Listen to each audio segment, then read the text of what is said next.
Katika juhudi za kupambana na ongezeko la magenge ya kihalifu nchini, viongozi wa kidini chini ya taasisi ya Al Yatim Project ikiongozwa na Sheikh Muhammad Abdi Obo waliandaa warsha iliyowaleta pamoja vijana kutoka maeneo mbalimbali ya kaunti ya Mombasa kwenye hafla iliyoandaliwa na kudhaminiwa na runinga ya Al Hajar TV ikiwa na anwani kijana balozi wa amani.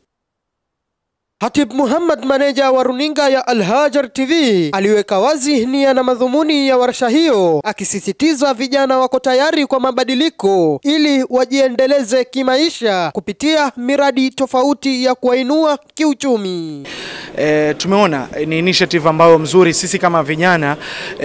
stesheni hii kuja pamoja na Sheikh Muhammad Obo wakati huu tunaposherehekea siku ya wafanyikazi duniani Leba, tukawaleta vijana mahali pamoja tuangalie ni mbinu gani mbadala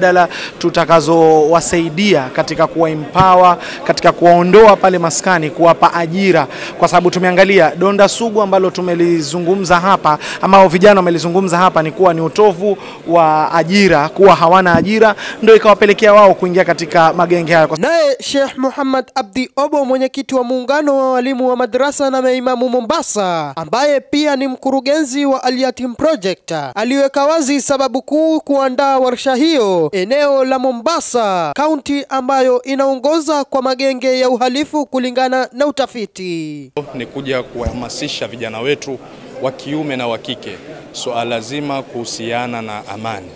Vijana wamekuwa ni wingi wa kuharibu amani, vijana wamekosa utulivu. Tumekaa na wao kwa siku ya leo kutaka kujua tatizo liko wapi ili tuweze kuwasaidia na kuwashika mkono kwa lengo kubwa la kuleta amani na utulivu katika nchi yetu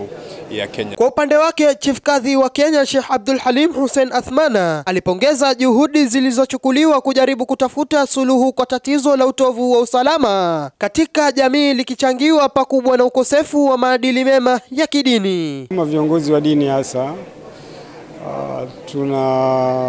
tuna majukumu ya kuweza kuwaongoza, kuwaelimisha vijana. Dini yetu inasisitiza na umuhimu kwa maandiko na mifano juu ya umuhimu wa vijana, na wao wako na nafasi kubwa katika sio tu uongozi lakini katika maendeleo ya jamii yote.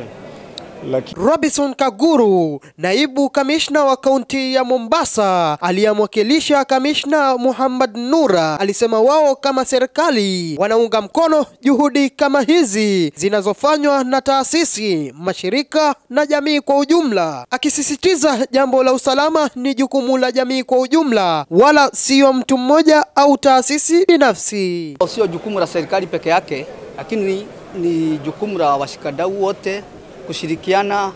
serikali ya taifa, serikali ya kaunti, viongozi wa kidini na wazazi pia, ndio tuhakikishe kizazi ambacho tuko nacho ni watu watakuwa wa kuwajibika siku za usoni. Baada ya warsha hii, jana kupitia kipindi kinachopeperushwa na Al Hajar TV, vikundi vya vijana watapata fursa kujielimisha na kuanzisha miradi itakayowatoa katika hindi la uhalifu, ikiwa njia mojawapo za kupambana na donda hili sugu katika kaunti ya Mombasa. Nikiripotia Al Hajar TV katika kaunti ya Mombasa, jina langu ni Abdurrahman Alawi.